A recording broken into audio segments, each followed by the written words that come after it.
현 여수형 청년 임대주택 정책은 청년들이 처한 현실을 따라가지 못하고 있는 게 현실입니다. 오늘 토론의 가장 핵심적인 출발점은 이처럼 기존 청년주택 정책이 놓인 사각지대를 어떻게 보완할 것인가에 되어 있습니다. 당연히 여수시에서 청년 주거 정책을 이제 고안을 하시려면 이쪽 여수에서의 정주 여건, 일자리와의 관계, 그리고 이 시가 가지고 있는 특징, 주변 도시와의 관계, 이걸 이제 같이 보실 수밖에 없는 거죠.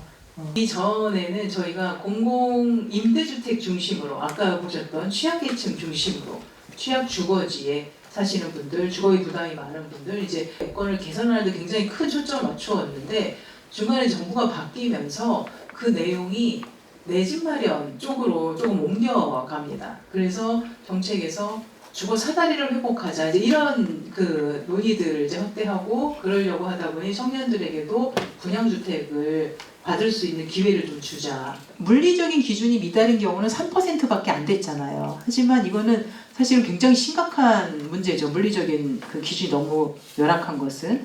하지만 적다라고 생각하지만 이분은 우선적으로 지원을 해야 되는 대상이고, 두 번째로는 비용 부담이 너무 크다는 거죠. 비용 지출이. 그러면 이제 이분들에게는 당연히 어떤 방식으로든 비용을 완화할 수 있는 정책이 이제 필요할 것 같습니다.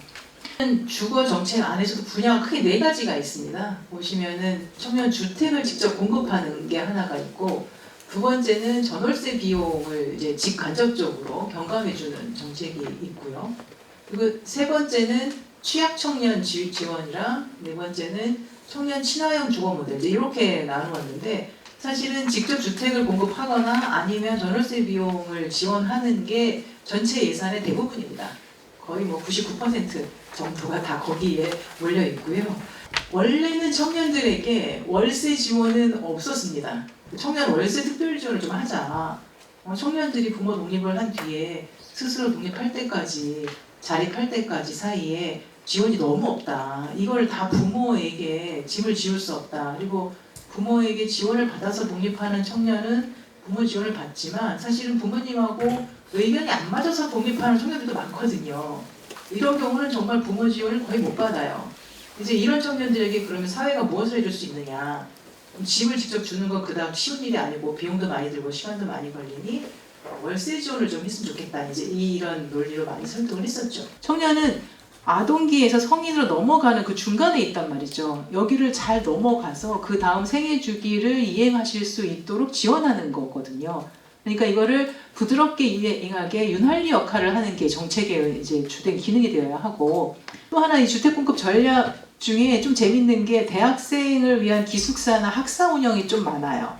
근데 저는 이게 조금 혼란스러운 부분이 있는 것 같아요. 이게 충분히 이해가 되면서도 한편으로는 보통은 유입 전략을 많이 쓴단 말이죠. 그런데 이 기숙사는 우리 지역에서 고등학교를 졸업한 청년들이 수도권으로 갈 때 그 수도권에서 힘들지 않게 사실 학사 기숙사를 지원해 주는 거잖아요.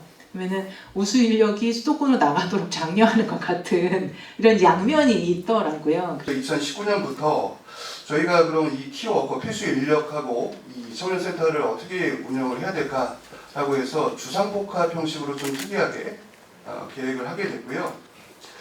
영암군 청년 공직자가 현재 32명이 거주하고 있습니다. 총 22세대이고요. 다양한 필형태로 구성되어 있습니다. 청년센터에서 각종 프로그램과 문화생활을 바로 이제 아래에서 누릴 수 있다는 점이 또 장점이 있습니다. 달빛 청춘마을과 달빛 그린밀은 단순한 공간 제공을 넘어서 주거와 커뮤니티, 교육 네트워크 등을 전반적으로 좀 보고 있다.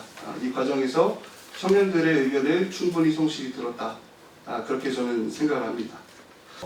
지금 최근 청년촌의 주거 문제는 이제 단순한 이게 공간 부족을 넘어서 이게 주거만으로는 이제 그게 안 되고요. 이제 일자리나 창업, 사업스나 커뮤니티, 문화생활 같은 이제 삶 전반에 불안정과 직결되어 있어서 요새에서 거주하면서 느낀 거는 기회의 땅보다는 살기 어려운 도시라는 청년들에게는 인식이 더 강해지고 있습니다. 그래서 그 중에서 가장 큰 이유가 이제 안정적인 주거입니다. 빠져나가는 이제 청년 인구 대비 따라가지 못하고 있는 게 현실입니다. 청년들 주거 공간은 아까 그처럼 단순히 머무는 공간을 넘어서 이제 성장하는 공간이 되어야 한다고 생각합니다.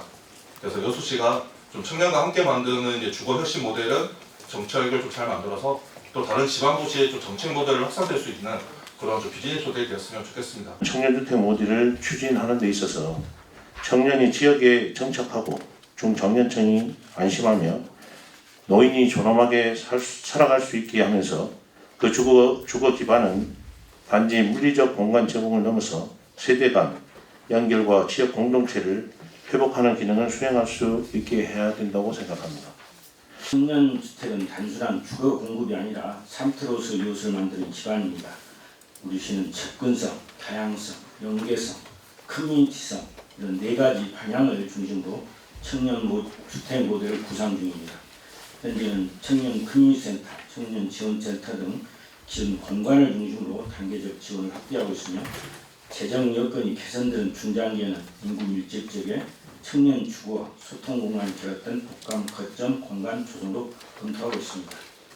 객관적인 걸 하려면 보통 이제 실태 조사를 합니다. 저희는 이제 해마다 전국 조사를 하니까 좋은데 그게 시도 단위에서가 이용하거든요. 그러니까 여수시, 영암, 군 예를 들면 이렇게 기초 단위에서는 그 정보가 뽑을 수가 없어요. 그래서 좀 힘드시겠지만 지금 장기적으로는 조사를 한번 하시는 예산을 좀 마련을 하시면 좋다. 그래서 실태 조사를 주거 관련 실태 조사를 한번 하시면 나중에 계획 만드시는데 큰 도움이 되고요.